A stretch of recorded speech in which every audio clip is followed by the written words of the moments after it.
Hola, Hola, hello. Pablo. Muchas gracias. Muchas gracias. Buenos días. Nice to see you. How are you? There Have we some go. fun Good to see you next time. too. Nice to see you all. Nice to see you Have some too, fun. George, Pretty. Hi, how are you? Good, thank you. Yeah, well, the plumber's been and gone, so that was nice. I had him down for 11:30, so I thought I had plenty of time before he arrived, but decided to come early. And other than that, fingers crossed, I'm getting better with regards to allergies and whatnot. Oh, that's nice. Yes, it really is. 'Cause I still get random coughing fits if you say something particularly funny, and then I'll start coughing. That's because I start laughing. But no, but that's fine. I'll turn my microphone off whenever I can today. Yes, it's getting better. I think we had lots of rain in spring, so I think everything's just kind of gone. And now the weather's changed again. Now it looks like we're heading into summer, so I think everything's drying up. Win. That's a quick summary of me. How about you two lovelies? Amazing. Cool. So how do we get going then? Shall we get started? Yes. So we'll start with the Pretty. icebreaker, and Cool. that's to both of you. If you both were given 6 months paid sabbatical just to rest and reflect, what would you do with it? Let's just do the first question first. Yeah. Yeah. Well, I would definitely just go on holiday. Well, more than on holiday, I'd go traveling. You know, for me is going to different countries, experiencing different cultures, different foods, musics, people's faces. That's what I would really do with it, as opposed to just kind of like laying at hotel hammock for like days on end. I might do some of that, but it's not what I would do for 6 months. So that's what I do. I'll probably go back down. Yeah, I'll probably go to Asia again, maybe Latin America and Africa. I'd love to visit some places there as well. Nice. George? I would keep my brain stimulated. So I completely agree with Pablo. Traveling, seeing the world. I'd love to do that Antarctica tour. It goes from Chile, I think it's 9 days at sea, and it goes through Antarctica. Wow. I would love to do that. Experience cultures, colours, spices, scents. Really give my brain stimulation for just some amazing places. Because yes, there is the rest element, but rest doesn't always necessarily mean sleep. As again, my colleague Pablo says, it doesn't just mean, lay back. We need to have a shift in focus in our minds so that we are thinking about different things and are not getting bogged down with the same old classic boom, boom, boom. So that would be where I would go as well. Nice. I think we just need to go to India, maybe. I think that ticks a lot of boxes, doesn't Yes, it? yeah. What about you, Shruti? What would you do? I think I will go for like a Ayurvedic retreat of some sorts, or like breath work, something of that sort. I think I'll do that. For the whole 6 months? Yeah, because that's actually, it takes about a year. Like you get yourself admitted to a retreat, which is also an Ayurvedic hospital. And then they like kind of reset your entire system. They give you the foods that are required, the medicine, the treatment and things like that. If I do get bored, I think then I'll go travel to Thailand and places. Yeah. And just lie. Actually, I'm going to lie on a beach and just like not care. Yeah. That's quite Capricorn thinking. I would imagine that you're a Capricorn, are you, Shruti? Because that whole idea is very sensible, very grounded. Yeah. It feels like it has a purpose, right? What are you resetting for, Shruti? Yeah. What are you taking those 6 months of reset for? Yeah. No. I'm just messing. And what do you think that says about burnout we are seeing in education today? Time. We do not have the time to do these things. Educators do not have the time to think, to stop and just reflect. There is a constant thought process, multiple thought processes of different layers rushing through educators' minds and thoughts and feelings, and just giving them the time and the space to think and reflect. It says it all, really, hence why we get to burnout phase. George, I totally agree. It's not having those spaces and not creating that time to be able to stop and reflect that I think that continuously, you start burning the candle at both ends, don't you? And it's not just a couple of days. Your body takes, when we have our 6 weeks in the UK, when I was in schools full time, it would be at least week 3 or week 4 when I would actually start to get my body to relax. And then you start ready to go back. And it's the constant decision making I find as well. That's very exhausting because you're not only doing the best you can in your role as a teacher, but you're kind of like doing all these other things, and you're liaising with other teaching staff and leadership and admin and parents. And it's just, you have to do and be absolutely everything. Yeah, and the big mistake is when people have emails on their phone because they can't escape it, or they give parents their email address. Oh, contact me anytime. That is the big mistake, because the boundaries are gone, and we don't have boundaries then. So then my home time becomes actually my relaxation. I'm now responding or thinking about how to respond or what I'm going to walk into tomorrow. Very true. Not good. Yeah, and even if you are practicing a bit of boundary setting and communicating limits, if something does pop in on your phone, then your attention's gone, right? And even if you don't answer it, even if you don't do anything about it, you know about it already. Mm-hmm. So ready, isn't it? Very true, very true. I think I need to do this. Yeah, I need to take off the emails from my phone. Something that I do is that I just I put my phone on do not disturb mode. Yes. Yeah. Yes, I do that too. D&D. Oh, D&D for me is something very different. Really? Yeah, Dungeons and Dragons. Nerd alert. There we go. Yeah. Oh wow. Yeah. But no, I've never heard it called D&D. Yeah, I do, and it's just so nice because there's nothing on my phone. It doesn't beep, it doesn't vibrate, it doesn't do anything. And if anybody needs me for anything really urgent, well, then they call. I think it has a feature to kind of add people who can call you and things like that. Yeah. That actually helps a lot.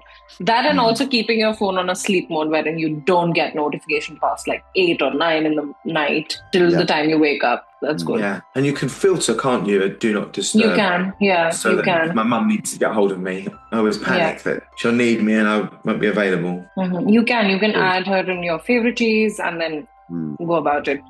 All right, so yes. Did you get a say on what you think about burnout, Shruti, or what? Yeah, most important one, the mid-tallest.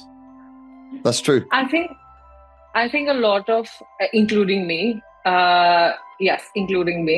we think that we're going to miss out on something. And like I said, with the Indian education system being longer, I'm sure there might be other countries as well. There are a lot of education systems which are longer in months and years and everything, especially for teachers. I don't think they get the break.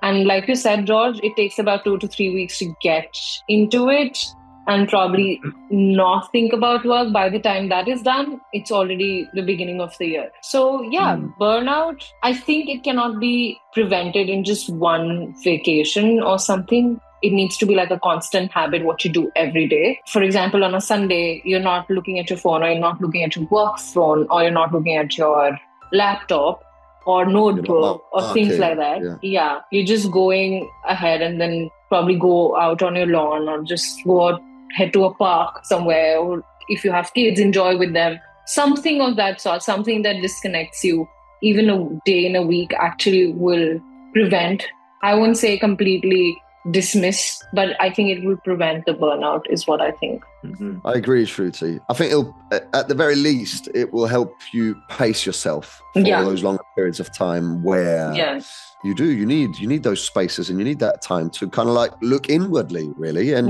tick the boxes that you want to tick for you.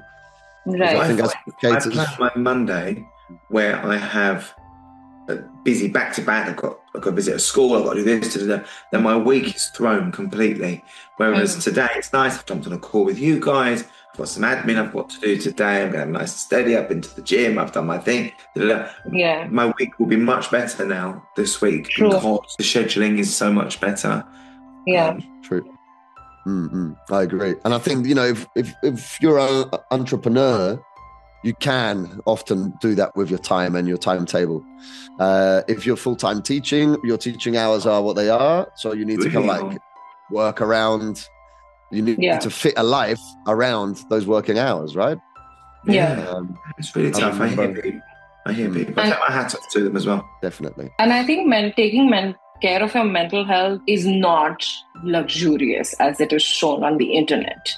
lighting candles and doing things. It's just more than that. It's about everyday things that you do for yourself is what I believe. Because everything else shown on Instagram and Facebook is just fancy. It's just 30-second reel and then you're done. But for example, you're coming back home, or just, for example, you're just waking up.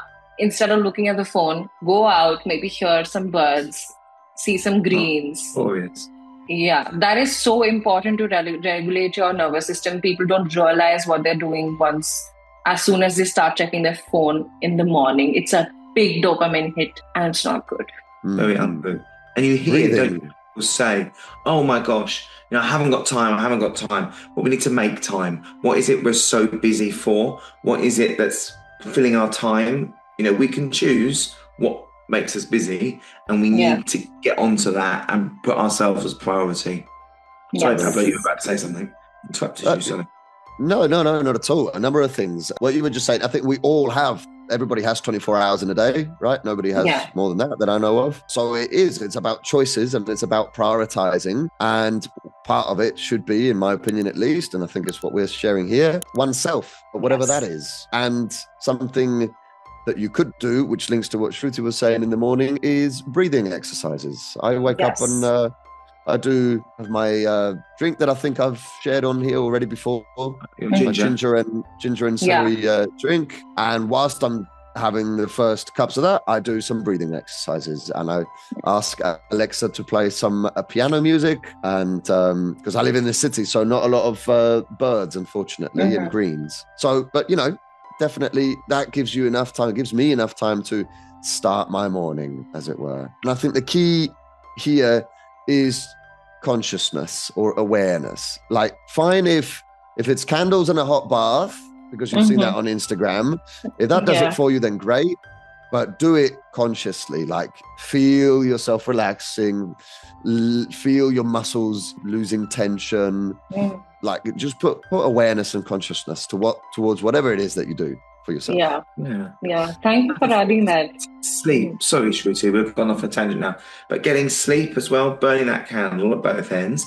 But, just looking at the clock, thinking it's 11:30, I must get on with this because I want to get up in the morning and I want to play my piano music and I want to do my breathing before I start my day. But actually, I'm going to be so exhausted because I should have gone to bed 2 hours ago. Having that discipline would be so much better because it sticks to your boundaries. And, at 9 o'clock, we need to be thinking about making our way. Even if we just lay in bed and do our Facebook reels or, whatever, at least we are resting and our brain and our mind is just starting to come down. Some of my best friends who have just moved to Norway, they are nurses. They're both nurses. I think you told us about them. Yeah. Well, I'll tell you a little bit more about them. They have had, I don't know if they have them, I doubt that they've taken them with them, red light bulbs, so that when it's in the evening and the sun starts kind of like going down and there's no more sunlight left,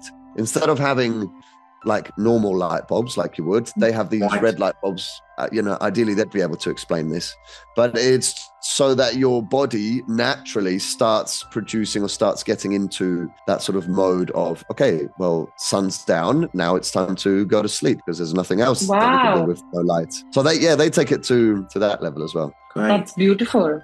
And can't you, those lights as well that gradually, particularly in the darker days, that gradually rise the sun, make the room more illuminated so you wake up gradually with the lights and then down. I don't know whether it would work for me. I'm just sort of like, let's get up and let's just get on with the day. I know now in Spain it's starting to get very hot, so we normally sleep with the blinds up and the windows open so that you can get some breeze in. So what that means is that you do naturally wake up at sunrise because 4:30 a.m. No. That would be around maybe 7 a.m. or so. Yeah.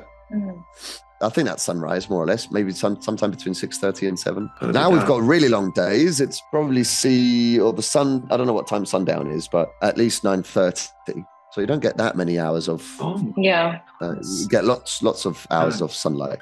Again, not anyway. A fascination with Antarctica, but they have 3 months of solid dark. Total, yeah. And then 3 months, the complete other end of the year, of solid lights, and you think, wow, that must really mess with your body clock. How can it be 2:00 in the morning and it's pitch white brightness? It would. I think, but they are too used to it. Yeah, you must do, They right? have blackout curtains and things like that. I don't know, but it sounds difficult. What would education be like, or what is education like in those places? Interesting question. We keep telling teachers to take care of themselves. What if the system is the actual problem? It is. What's one thing we need to stop saying to teachers or doing when they're burning out? So we might have touched on it already, but yeah, we're taking for granted that the system, let's say, doesn't always help. I don't think that it's the only issue. So what should we stop telling teachers? Well, okay, so I would say that I consider it to be one's responsibility to look after oneself. It's that old, put your mask on first before you help anybody else on the airplane. At least for me, it's that philosophy. So you personally do need to take care of yourself. We should perhaps stop saying to teachers is that it's all their responsibility. I think that there are other options available.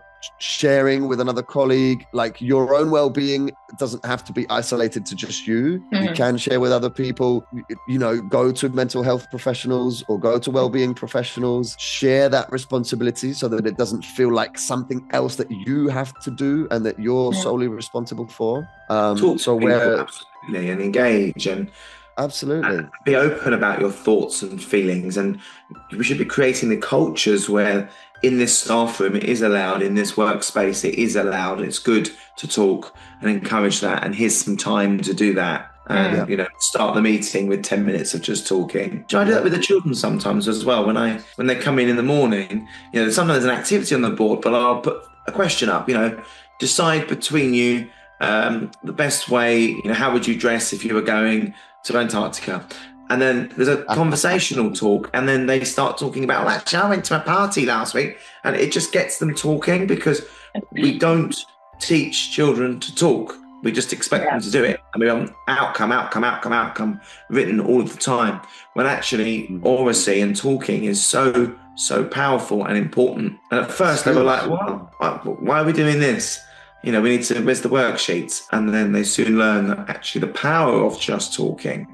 And again, the same, Pablo, I think what you're saying there is about just talking, having that open space, being open. So it's not all my burden as me, I want to look after myself, but to look after each other. Root for each other, grow together. Totally agree, George, yeah. Every time. Can I just caveat that as well, Pablo, if you don't mind? Of course, please do. The whole idea of, I work with head teachers and they say, oh yes, we try and finish early, or we go, we have days off, or we can try and do this and this. But actually, as teachers, we are paid to be teachers. And I don't know it's quite a controversial thought, but we're looking after people, of course, but equally, we still have a job to do. So, we can't just take a day off in the middle of the week, or we can't just, I get why we need to sometimes, but, when we weigh this up, we are paid as teachers. We are in the classroom. The children deserve the best. The learners deserve the best learning. And that's quite controversial, because we want to look after people. Of course we do. But equally, we've signed up to be a teacher. So, we've got to get on with it sometimes. You know what I mean? So we're not so snowflakey. We've got to build a resilience to that stamina. Yeah. Have some metal, as it were, right? Yeah, I think so. Yeah, in a sense. I totally agree, George. And I think anybody who gets into teaching either is aware of it or develops it to some extent, that resilience. Just to further the discussion a bit, would be that taking a day off, it just feels like a bit of like a patch. Like, it's already, like the damage is already done. But putting a patch on it is just kicking the can further down the road, really. So I think we need to, similar to what Shruti was saying at the beginning, like we need to build in, perhaps systematically, different ways in which it's not a case of try to get to the end of the year and then take half my holiday to building recover. A culture, right? It should be built in so that it's sustainable, so that it's sustainable throughout the year. Can I plug my course at this point, Shruti? because my course is all about building a culture, building that well-being culture and understanding, and taking care of ourselves, important, looking after each other, important, but you're absolutely right, Pablo. This is, it's not as simple as, I'm going to have Tuesday off and I'm going to spend all day relaxing and listening to music and, actually don't get to that stage, build that resilience, and so we go. Do you think schools actually want to fix the mental health crisis, or are they just afraid of losing staff? What's the uncomfortable truth here? Finite money. We don't have enough money in any education system anywhere in the world. If you were to quadruple it, it still wouldn't be enough. The issue is that everyone is trying their best. I put a post on my LinkedIn, George Athanasiou. I put a post on my LinkedIn, which was about successful CEOs and the toxicity of some. When a leader understands people, they are 100,000 steps ahead of a leader who doesn't understand people. True. I think everyone wants to try. I disagree, actually. I don't think everyone wants to look after each other. The majority of leaders want a solid workforce that are strong in their own well-being, and they're ready. They really want to do their best to give their colleagues the best they possibly can. There is also a group of leaders that just don't care. Do the job, I'm paying you, get on with it. Take it or leave it, ultimately. And I think that is the hidden truth, that we aren't squashing and getting rid of those dreadful leaders that are just wiping I was working with an academy trust, and they were getting through head teachers like hotcakes, like next. Well, we don't have a huge stock of head teachers, or good ones, so why we're getting rid of them, I have no idea. But that was just the mentality of the dreadful CEO that, was doing the role. And I don't understand. Why is that the case? Actually, what we need to be doing is maintaining our staff, taking care of them, understanding that some staff are quicker than others, some staff need a bit more time than others. And the uncomfortable truth is that leaders don't get it. And as CEOs of these great big corporations and these wonderful leaders, they're not wonderful leaders because they don't take the time to understand their people. Gosh, I was on a real high horse there, but it really agitates me that these people are in such high, powerful jobs and they just don't get it. That's the uncomfortable truth, that they're too ashamed, to ask for help. Sorry, Pablo. Yeah, no, I find it fascinating what you're saying. And I was just, if I may, wanted to ask a question to you and Shruti. To what extent is that generational? Because I'll tell you where I'm coming from and where the question is coming from. So I understand that a lot of the staff the people who are staff now are perhaps millennials or a generation before that. And the people that are in leadership positions are a few generations before. So I think millennials, at least, I don't want to categorize people in the generation, but at least I think the workforce at the moment is very much more aware of their needs, the personal needs. That it's not just profession. It's also personal. And how am I growing personally, and where is this allowing me to go? And is this job perhaps just I'm doing it so that I can achieve something else personally? So just wanted to know your 2 Ps on whether you think it's generational or to what extent it might be generational. We have a lot in the UK. So we introduced this idea of academies where a head teacher would look after several schools. That then grew into this idea that the academy needed a CEO.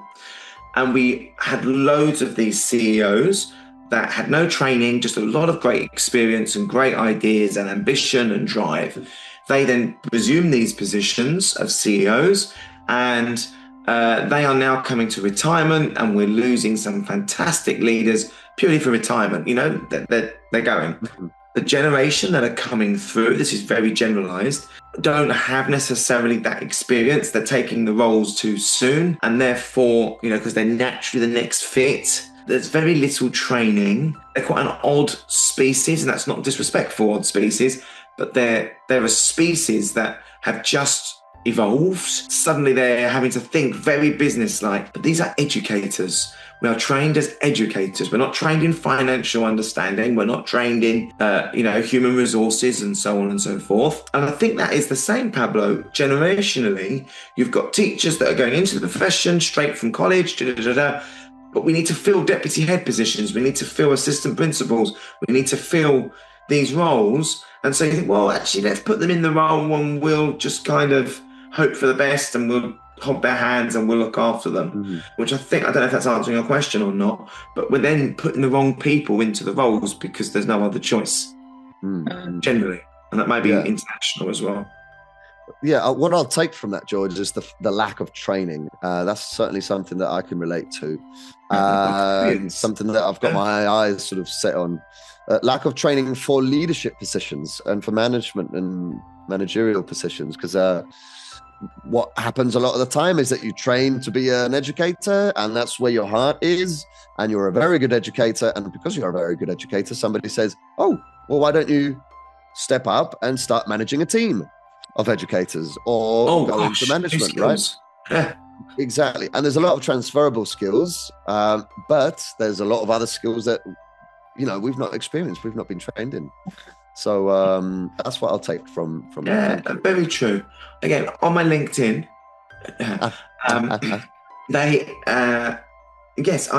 do a lot of courses about how to thrive in what you are doing. So I don't need to know, the politics around how to be a leader and Actually, I want survival tips. I want to know when I'm sitting in that chair what it is that I need to be doing. What are the pitfalls? What are the escape routes? What is the survival mode? Because first, then I have the thriving. Once we've got the survival strategies, then we can do the thriving. And this all links to well-being, and this all comes back when I know what I'm doing. I'm confident in my own skin. I've got this. I'm not now going to be threatening and thinking, oh gosh, I've got that parent in the morning and I've got to meet with them and it's going to be really awkward, because actually I've done the groundwork. I've got the survival tips and I've been very proactive in ensuring I don't have to be reactive now. Now I've got to apologize because my team's messed up. Actually, if I'd have put that in place 3 weeks ago, we wouldn't be in this stage now. And I guess that's something that I've learned from my own experience. Personal experience is so much more valid than training, and put me on a course to understand this. But really, unless I'm going to get my fingers burnt, I'm not going to learn. I need to learn from experience. So I guess my training, mistakes, of course, absolutely. But any training that I deliver all comes from the heart and survival. That's what it's got to be about. So, and I think we're missing that generational. I thought, gosh, I've got lots to say today. Indeed. This is obviously a good topic, Shruti. Yeah. Thank you. Shruti's doing some fantastic active listening, like she always does. But what do you think, Shruti? Let us know. There are 2-3 things that I have, I was thinking while you guys talking. Generation, of course. The generation X or the boomers, I am going to put a little title there, although no one should be put in a box, but just to understand. The boomers did not have to work for a lot of things that basically were just basic necessities. Okay. It was food, house, clothes, kids, education. That's about it. There were no extreme healthcare was good. Everybody was going good. So they come from, a mentality. I'm not saying everyone, but they come from a mentality that this is what it is, quite rigid in their own ways. And this is what it is. And this is how we have to go. Advancements are not good, great, all of those things. Although they do have a lot of experience if you were to learn from them. Now comes Generation X. This generation actually saw the booming of internet, the booming of computers, the digital age and everything to a certain extent. They are still a little bit flexible. Of course they are. But in all of this, basically what I'm trying to say is experience should also make you humble. Before, way back then, I'm talking about India here, not very specifically, women were only allowed to work in a job wherein they would come back home at 3 p.m. That's about it. Teacher role or education, it totally fit their bill, right? They would go early in the morning after cooking for the entire family, doing all of these things, and then come back before the husband or the people in the family would come. It was not out of choice. It was really not out of choice. And a lot of teachers that we see are still women. Of course, we have men, great professors. One of my professors that I've had were men, and they were great, absolutely brilliant minds. But when you talk about teachers who are just starting out, they just have to do one degree and they're in. Now, when a person is becoming a teacher, they really think about it. They really do. Millennials, or I don't talk about Gen Zs as much, but when they do, they really think about it. Gen Zs actually do not want to become teachers anymore. They want to become coaches, which is an entire different wing altogether. But when the system is run by, and there are two parts of it. People who own these institutions have zero background of education. Zero. They just have got money, they've got infrastructure, they've hired few experienced people, and then they are running the show. There is no management per se in place. Everybody else is an employee. They are doing their job. A lot of them are doing way beyond, and then a lot of people are doing not even bare minimum. So there's a lot of disparity that goes around, and it also has to, it is a lot. There are a lot of factors, there are a lot of variables into this situation. But like George said, people need to learn how to navigate what they're at right now. They need survival kits. They need to know, they need to understand human psychology to some level to be able to tackle certain situations, especially difficult management, and then to learn how to get their strengths into play. That is my opinion in all of these things. Excellent, Shruti. Yeah. I love that. That's really interesting. To me, it's really interesting, the shift between being a teacher and being a coach. Because maybe that's my turn for a pitch now, George. Yes. No, but I definitely saw that shift in my career, because I remember teaching, and I remember being director of studies for a school, for a language school, and I started to see and feel, and if you've heard this before, do let me know, because I do tell it quite often. I remember my students and my colleagues having needs that I didn't really quite know how to help them with, or how to support them with, because I'd just been trained. I mean, I had excellent training and I had loads of qualifications with regards to teaching English as a foreign language. But, these were needs that I hadn't come across before, and it's emotional needs, it's personal needs now, right? It's navigating anxiety and stress and managing all of that. And as an educator, I could teach you a language fantastically. I'm very aware of a lot of the aspects that go into that, but I didn't really know much about, how do I manage anxiety in my students? That's just the surface. That's how I kind of looked around, and that's how I discovered coaching. And one of the things that I liked about coaching, and why I thought it fitted in, is that it suddenly places, for me, this is very generally and very summarized, but it suddenly places the other person in the driver's seat. So for me, teaching was always, I'm driving the bus, and you guys are all coming with me in the bus, and this is where we're going, and this is how we're doing it. Coaching for me is, all right, you sit there and you drive wherever you want to go, and I'll sit next to you. I'll be co-pilot, and I'll just accompany you in the conversation and on the journey. And that shift is massive. It's completely different to, I think, what we are used to as standard education, or standard educators, or standard educational systems, traditional, let's say. So I find it interesting that these generations coming along now don't want to be teachers, but want to be coaches. Right. That's the thing. That's the thing, right? That's actually leadership, how it is supposed to be. You're not the driver. You're not the chauffeur of anything. You're actually the co-pilot or the co. That's about it. That's how you look at it. I won't say people are born leaders. Some are. Some do a lot of hard work to get there, and they're doing their job brilliantly. But at the same time, this is one of the key things that whoever is listening out there and are thinking of becoming an entrepreneur, or, having leadership roles, it's something that you need to, like George posted on his LinkedIn, that you need that you need to be with the people, for the people, how democracy works. But you're not going to be standing in front end and then blaming people at the back that, hey, this is what you were supposed to do. You can't do that. No. The thought, Shruti and Pablo, as well, is I think of it as a tree. You know, you've got all the fruit, that's all the lovely outcomes. You've got the branches, that's the staff, the support, the trunk is the solid foundations and our policies and our brilliance that we've got together. And then you've got the leaders. Now they're the roots and they drive. They have all the nutrients and they, you know, boom it up. This is so going to be my next LinkedIn post now. But that's how I see a leader. They are the roots of the tree. Of the tree. Yeah. You could do so many metaphors with it, couldn't you? Because I lead a number of projects, and I've been very aware always that my strengths are in that initiative, perhaps because I'm a Leo and I'm fire, George. So maybe I know that my strengths are always in that initial burst, in that energy, in that dreaming big. And then I've always really been really grateful to when I've had people in the team who are down to earth, who are perhaps Capricorns, who can say, yes, okay, yeah, that's a beautiful vision. How do we actually make it happen?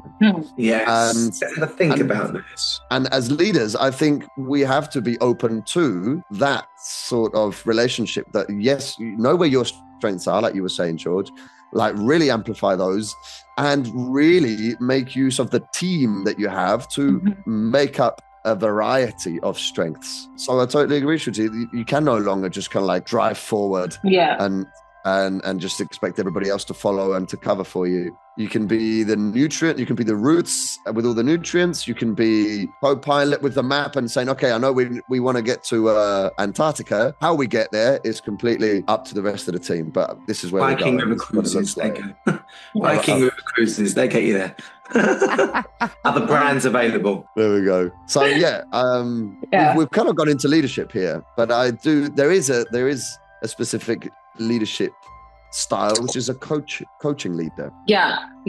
I think that is, since we speak in these we can't actually limit what topic we take in, but I think well-being is going to be a 2-episode thing. For people who are listening, it's going to be a 2-episode thing, because I'm very sure this is a lot. It's not just well-being, it is system changes, it is professional development, it is leadership, it is employee retention. It is a lot. It's just not just well-being, and just, of course, you have to take care of yourself. That is one. But in the end, there's a lot of things that are going to affect your mental health, good or bad. Those are a lot of variables, like I said. And I'll hold on to something that you said, Shruti, as well, which is I think we need to provide or make available, I can't remember the exact words you said, but it's like some basic psychological concepts and ideas. You know, things like the circle of influence and what to get, you know, worked up about and what's completely out of your control. What can you control? Little things like this that perhaps not everybody is aware of that really help in terms of mindset and in terms of, you know, really looking after yourself. I think you should learn about your body language, how your body reacts to certain situation, conversations, even like outdoor, indoor, external, internal factors. I think that can really help someone become aware of themselves. Only then you become aware of others. You can't keep going to others for things. Externally, what's the word in English for, in Spanish is somatización. So that's... Yes. Oh, yes, you know that one, don't you? You should, George, with your extensive Spanish. Extensive Spanish. But what it is when an emotion that you're feeling has an impact and an influence physically on your body. Overwhelm, anxiety. Well, okay, so all of those would knock on to you physically perhaps experiencing short breathness or to experiencing maybe heartburn or maybe stomach aches. And that all comes from an emotion that you're feeling. Isn't it going to be something like somatic or something like that? I don't know what it is. Somatic. I'm going to find this out. I could perhaps do a quick search and see what it translates as. Somatizar. SOMATIZAR. It's the process of converting physiological distress into physical symptoms, such as pain or fatigue.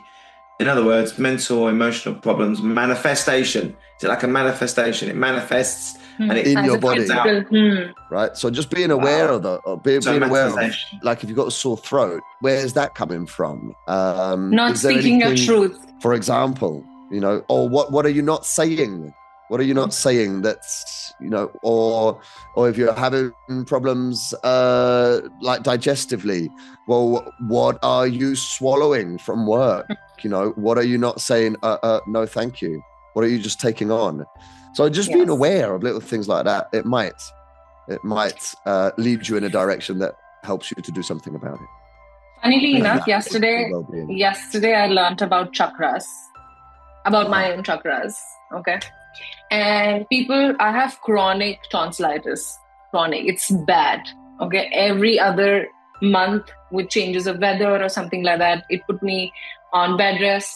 It's a whole thing. And I can't remove them. That's another thing. So yesterday I went for this breath work, which was a guided meditation plus sound healing and things like that. And I'm not a person who enjoys meditation. My mind can't shut. So this was a guided one, so it was better. But however, this person told me that when your throat is always in distress or you get like throat infections, sore throat, like Pablo said, it is usually around the idea that you're not speaking your truth. It really blew my mind. Mm-hmm. How interesting. That was only yesterday, and Pablo should talk about this today. Exactly. There we go. Somatization. Thank you, George, for it. Yeah, I thought it'd be something similar, right? I just couldn't. Yeah. Never heard of it. I understand it, but I've never heard of that word before. Mm-hmm. Gracias to the Diccionario Anglais. Thank you. If it's useful at all to anybody else who might be listening, I've not asked permission to share this story, but I'm sure she won't mind. My partner, Bea, developed type 1 diabetes a number of years back now, maybe 4 years back. And so type 1 diabetes is to do with the pancreas. Pancreas is what produces insulin, and that's all part of the digestive system and what allows us and our bodies to essentially digest and get the nutrients that we need from the food that we ingest. Now, at the time, she was going through a moment in her workplace where she was fighting against a lot of things and she didn't agree with a lot of the stuff that was coming from leadership. She was very unhappy with where it was going, the treatment that she was getting, etc., just generally unhappy. And of course, so the question would be here, what are you not digesting? What are you eating at work? Mm-hmm. What are you allowing yourself to just have to digest or not digest well? So what are you somatizing? Somatization. Exactly. What is that? Yeah, exactly. There is a book. Yeah, there is a book. Well, George, once you get diabetes type 1, it's for life. It's a prevent. She's managing it. She can control it. Oh yeah. Okay. Yeah, she left that workplace, learned a lot from it, but it took a whole big amount of time, effort, energy to leave it, as it were. I'm sure. So of course, there's no proof that this situation that she was living resulted in her developing type 1 diabetes. I'm sure there might have been many other factors around it as well, but you can't but wonder. Between me and her, we certainly believe that it had an effect, had an influence in it. Yeah, I believe in it. I'm very sure of that. Yeah. There is a book called Heal Yourself, which actually talks about this process wherein your emotional distress or stress leads to ailments in your body. So there's kidney issues, there's digestive. I have gluten allergy and it started in 2020. We eat gluten like anything in Indian households. You start your day with gluten, a lot of wheat and like lots of it. Everything. My favorite cuisine, Italian food, is all gluten. I can't have it anymore. But it has to do a lot of, like you said, indigestion, and a lot of gut issues are mostly that. But yeah, there's a book, if somebody wants to read on it. This is something that really popped in my brain. It was somewhere locked. Heal Yourself is the book's name, and it actually helps. Wow, that's so interesting, Shruti. I've heard of it, but I've not had a chance to flip through it yet. I'll send you a PDF if you want. I'll send it on the group. Fascinating topic. I find it so interesting. It really is. Thank you. And if it's possible at all, do let us know in the comments, or can we get in touch with anybody who's a listener or a watcher, what you think, what you've experienced. Do let us know, so that it's not just George, Shruti and I having our isolated conversations here, which are very, very enjoyable, but perhaps a little bit short in terms of global scope. Yes. But no, I think we cover a lot of things. It's just being aware of what's going around, and then we can talk about it. You never know. There is this thing that I believe that stories has a way to empower people, and you never know. You just never know what comes out of who listens to it and then gets inspired. It's not even just inspire, or maybe provoke a thought of sorts. Indeed. The spark. Yeah. Thank you so much, guys. It's been a pleasure being with you, and look forward to seeing you in the next episode. Thank you, everybody. Thank you, Shruti. Thank you, George. Thank you, everybody watching and listening. Thank you, Labs. Gracias.